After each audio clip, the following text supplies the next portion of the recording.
This is Inside PHLCouncil, bringing you the latest news from Philadelphia City Council, straight from the source. Inside PHLCouncil is hosted by Joe Grace and Patty Gillett.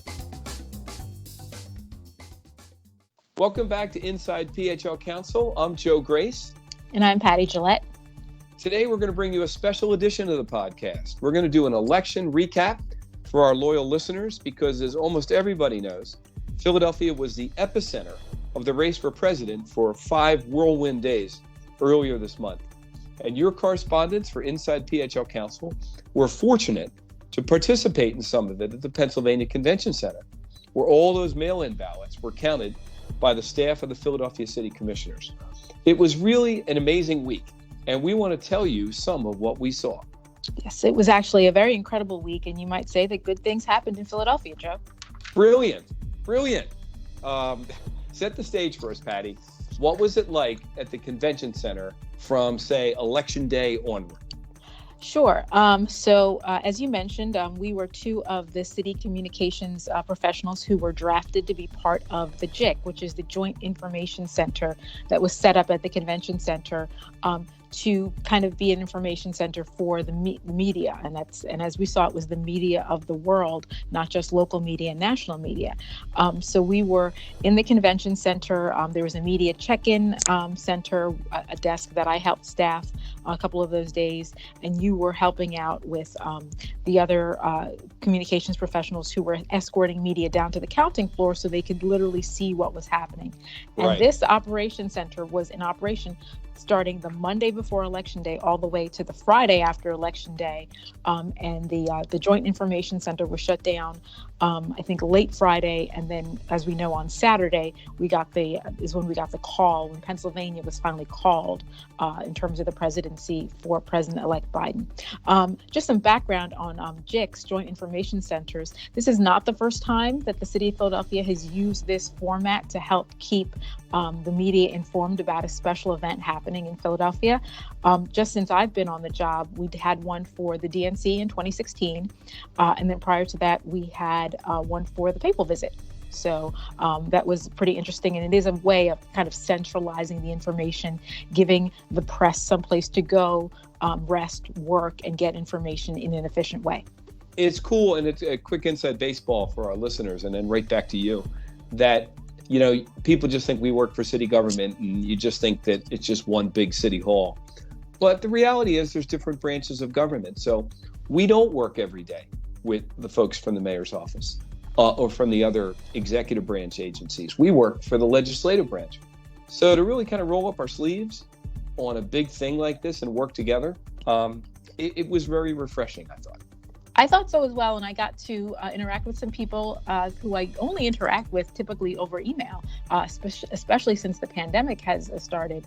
Our counterparts in offices like OIT, the Office of Violence Prevention, the Mayor's Office, as you mentioned, and some of the other executive agencies, they were all drafted as communications professionals to be part of this team. I thought it worked out really well. Now we have people from all over the country and all over the world. Tell our listeners a little bit about them. Oh, sure. From my vantage point at the media check-in desk, I got to meet a lot of the press, face to face and ask them where they were from. And so we had people from, we had definitely Canadian Broadcasting Corporation, Australian media, French media, several of the various British media outlets, Sky News, the BBC, the Telegraph, all of those newspapers that we, see online.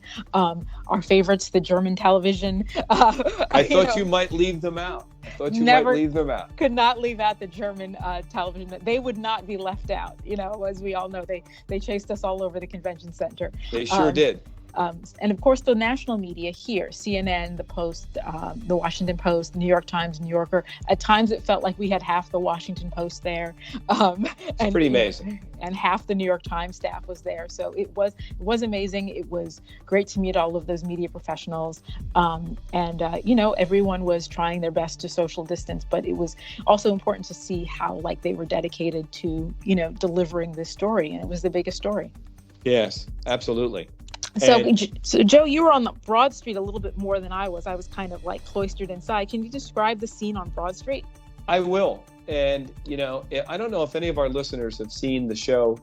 It's on Showtime, and it's called The Circus. And it's a great inside the tent, thus the name, look at national politics. You see campaigns really up close and personal.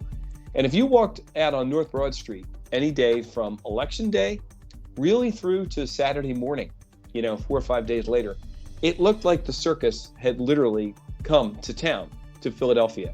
There were TV crews from all over the country and the world, and local, lining Broad Street from Arch all the way up the Race on both sides of the street, in front of the Academy of Natural Sciences, in front of the Convention Center, all up and down the street.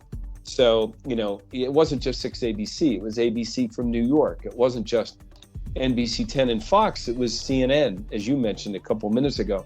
There was a crew from CNN. They anchored themselves in front of the front doors to the Convention Center, close to where you were sitting, and they had prime real estate, and they never left it for the entire week. I think they slept in their van, and that was a crew anchored by Kate Bolden, who just did superb reporting all week, and she had a crew that never stopped working, but neither did anybody else. And watching that out front was just fascinating.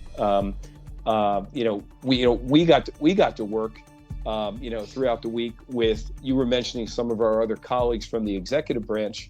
We also got to work with Kevin Feely, a veteran communicator in this city. He was doing all communications for the city commissioners. Dina Gamble, the press secretary for the mayor, who was sort of in charge of the JIC that you just described so well. And it really was a collaborative effort, and it was extremely interesting to do. And so I guess the one thing you wanted me to bring up a little bit was to describe a little bit what it was like on the floor. And the reason we went down to the counting floor all week is we wanted to give the press a real transparent view of what was happening on the counting floor. There also was a live stream camera, which I think you'll touch on in a minute. It was a brilliant idea. People from all over the country, if not the world, could watch the counting happening on the Convention Center floor.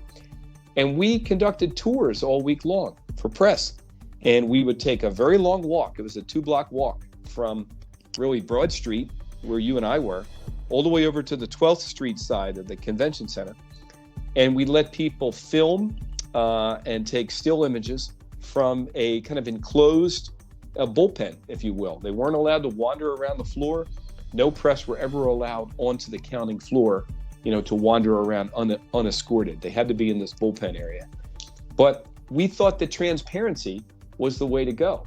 And we did that all week. And it was just fascinating, the questions they would have. And so that was kind of the piece that I kind of did all week long. Since you mentioned the counting floor and escorting people down to the counting floor, I have to bring up one of the key legal claims by the Trump campaign is that their observers were kept off the counting floor and that they couldn't see what was taking place.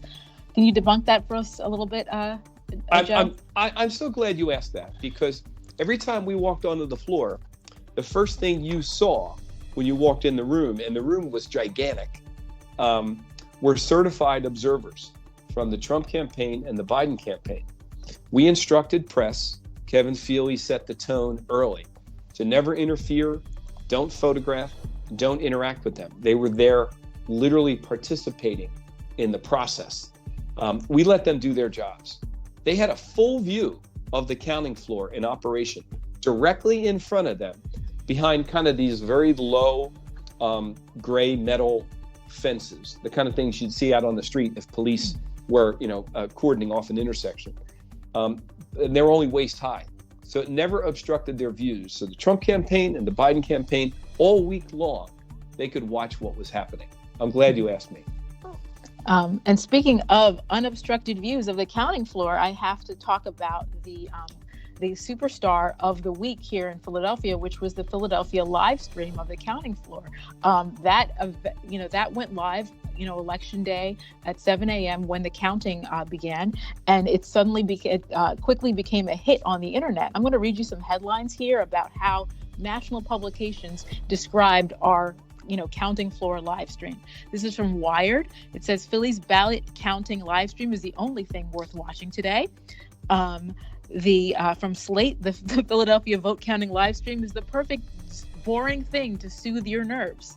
And then Vox, in its very Vox way, described the live stream as an almost flamboyant exercise in election transparency. So that was. I love that cool. headline. It was a great headline. I remember you sending me that headline while I was leading a tour of 15 to 20 national and international press trooping over to the convention center. You sent me that story. I'm not sure if I ever told you this.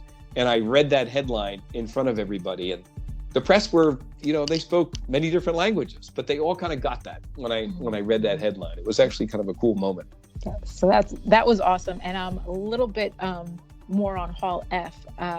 In addition to the, our flamboyant transparency and putting up that live stream and, having the world watch it and tweet about it, we had some visitors a day or so after Election Day who also wanted to position themselves outside Hall F. Who were they? I'm happy to tell you because, if I took 15 to 20 tours from Wednesday or Thursday on, every tour, I got to walk past Corey Lewandowski from the Trump campaign and Pam Bondi, the former Attorney General of the state of Florida and a prominent Republican politician in her own right. They were right there in the lobby outside the counting room, not wearing masks. And it was kind of a large gaggle of them. And they weren't allowed in the counting floor because they weren't certified observers. And remember, as I mentioned, the Trump campaign and the Biden campaign had those observers on the floor already. So, I'll toss it right back to you. Why were they there? I think it's clear. Well, again, we try not to get partisan on this podcast, but I think that because we were able to witness, ourselves with our own eyes, and the world was able to witness, who was allowed on the floor.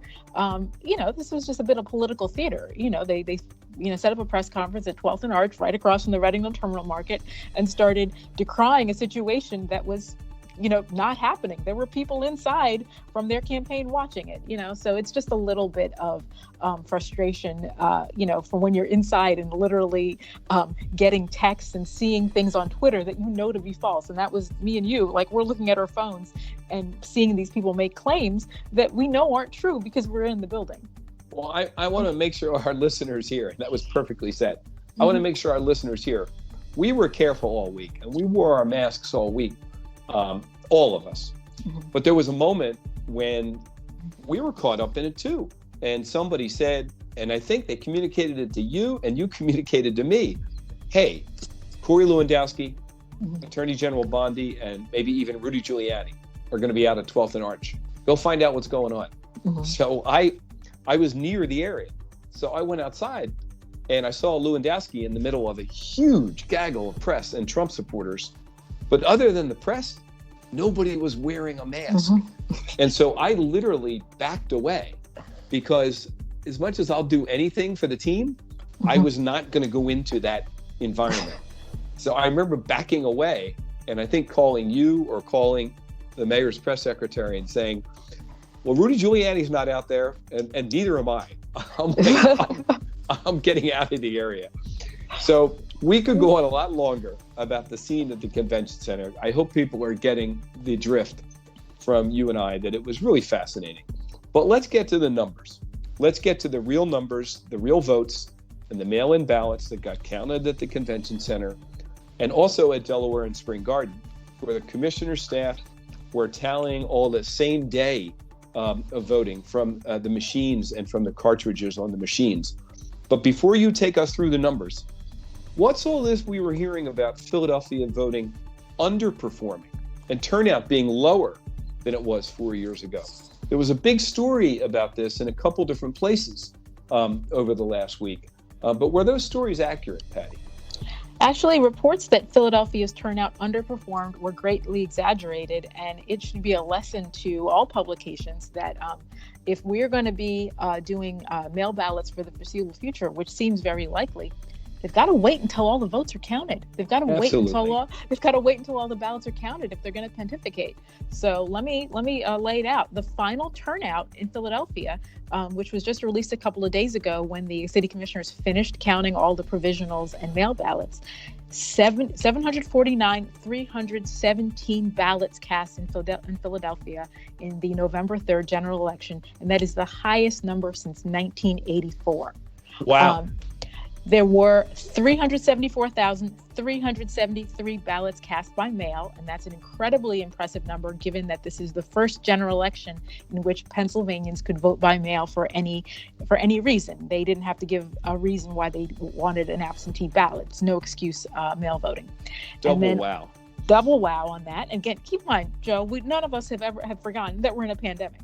And finally, there were 359,952 votes cast by city voters on Election Day, the old-fashioned way, on a voting machine at a polling place, the way you voted that morning. Absolutely. Absolutely. And proud to have done so. Back to you. Now, I'm one of these 374,373 votes cast by mail. I did cast my ballot by mail, and I dropped it off at one of the city's, mail drop-in ballot centers. So I'm very proud of that too. So with your daughter.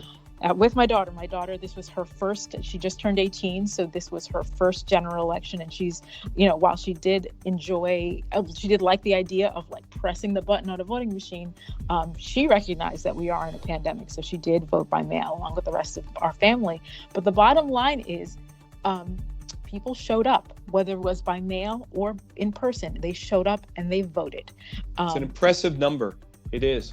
It is an impressive number. And earlier this week, actually last week, Council Majority Leader Sherelle Parker kind of circled back to those people who had preemptively cited low turnout in Philadelphia. And she credited the news site Billy Penn and reporter Layla Jones for getting it right and for, publishing an article that said, actually, voter turnout is the highest it's been since I think it was 84. Because she waited and she took her time. To your point, she waited and took her time and got it right. Absolutely. And so the president-elect's winning vote margin in Philadelphia was 471,305 votes. And that's just a few thousand votes shy of the 476,000 vote tally that Hillary Clinton got in 2016.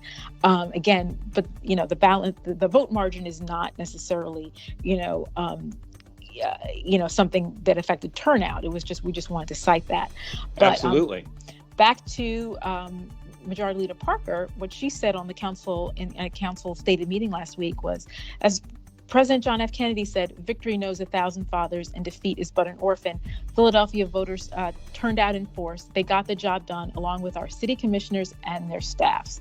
And that is something that we cannot forget, because we know, having worked at the convention center and known people who were working at the Spring Garden site, how hard they worked. We know what those concrete floors at the convention center feel like. And for anyone who tuned into the live stream and saw those dedicated election workers in their high visibility vests, keep in mind that they were on their feet on those concrete floors for 6 and 7 hours a shift.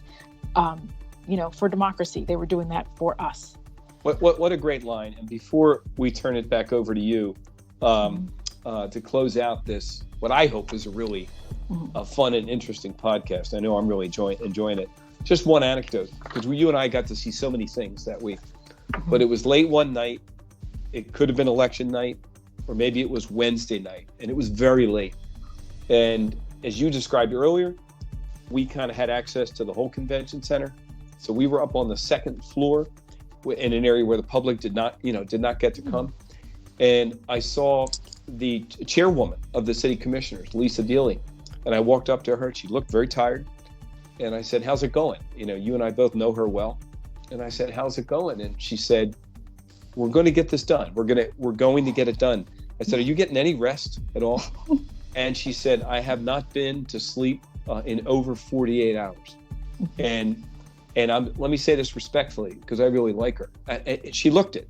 She was sleep deprived, but she was staying there because her workers in those brightly colored vests that you just described they were out on the floor, and they weren't going to sleep either. And if you're a Philadelphian, you felt really proud just seeing it happen with a live stream on it. So everybody knew what was happening. And it was just fascinating. And it really was a privilege to be a part of this. So I'm going to turn it back to you to see if you have any final words for our listeners.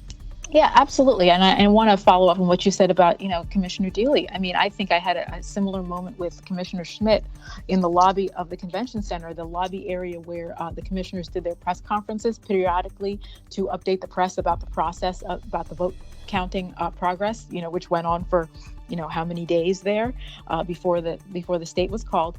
And I think he was, walking across the lobby. And I asked him the same thing you asked, like, when was the last time you slept? And he kind of just blinked at me. And I don't think he knew what day it was. All he knew at that point, he was just so deeply into work mode and answering questions and putting out, fires and making sure that, the press were getting what they needed and that the workers were getting what they needed. So, I don't think that people truly appreciate what a Herculean task this was at the human level, to go so many. And also, this is not just a situation that, election day came and they started. The commissioners have been planning for this for a year.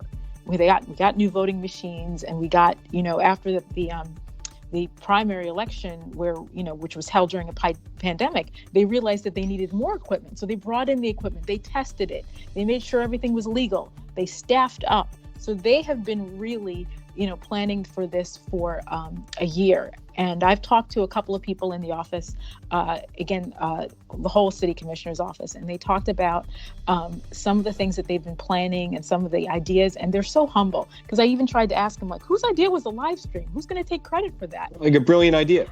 And, they refused to give one person credit for it. Michelle Montalvo in Al Schmidt's office just said, "Oh, we're just a bunch of good government geeks. We wanted to do this right." And I think that's and what's so cool, because you shared that with me, and in our city, we both know this, and I will turn it back to you to close, but we know this. Everybody likes to be a little bit cynical, and everybody likes to say, "Oh, it's just Philadelphia. It's government, and what else can go wrong? Bad things happen in Philadelphia, right?" And good things happened in Philadelphia. We got to watch it, and I felt very privileged to be whatever small roles we played together, but also to watch it, to observe it, to be there up close. And the folks got the job done. Absolutely. And I think before we say goodbye, one of the things I don't think you know this actually, is I went and found the clip of CNN calling Pennsylvania for President-elect Biden, and thus the election for President-elect Biden. And I got the audio of that. So I'm going to drop this in at the end of our segment here so people can hear it. And it happened at 11:24 on Saturday, November 7th. And it was interesting, and it was a direct result. And they actually, Wolf Blitzer says it on the air. It was a direct result of ballots that Philadelphia counted and uploaded to their Philadelphia Votes website that tipped the balance and allowed CNN to project the election. So what we did here in Philadelphia had a direct result on where and when the election was called. And I think people should be proud of that, regardless of their party affiliation and who they're voting for. 3,100 votes got uploaded at that minute. And just think, one of them could have been yours. One of them could have been your daughter's.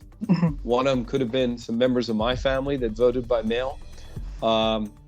And Philadelphia, again, made its mark in history. Yeah, absolutely. And you'll hear it when, it's Wolf Blitzer.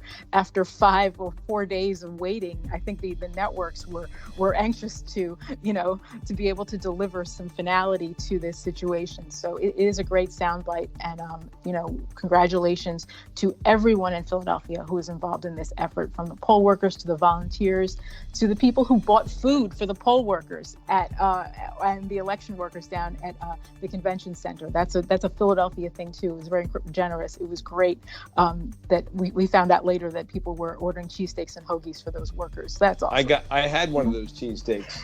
I don't mind telling you. I sat in a corner late one night, It was cold, and it still tasted like one of the best things I'd had in a year. Okay, this is news to me because I did not have one of those cheesesteaks, Joe. I'm admitting it. I'm admitting it to you. Kevin Feely, who was directing our team, said, Grace, here's where you go. Go get yourself a cheesesteak. You must not have said, I must not have been around because no one said, Patty, go get a cheesesteak. What is going on? I'm so sorry. I'm so sorry. I'm hoping that it was very late at night and you were home being sane and rational and feeding your family. That's what I'm hoping. Yeah, no, it's fine. We had long enough days on those concrete floors, and we're just proud of what the city was able to accomplish. And, I hope you guys enjoyed this behind the scenes look at what happened in Philadelphia during election week. Just awesome. And we encourage everybody to stay safe and please keep practicing social distancing, wearing your masks. And at Thanksgiving, if you're not with all your family members because you're being careful, just be extra careful. And have a great Thanksgiving, everyone. Happy Thanksgiving, everyone. Thank you, Patty. Okay. Thanks, Joe.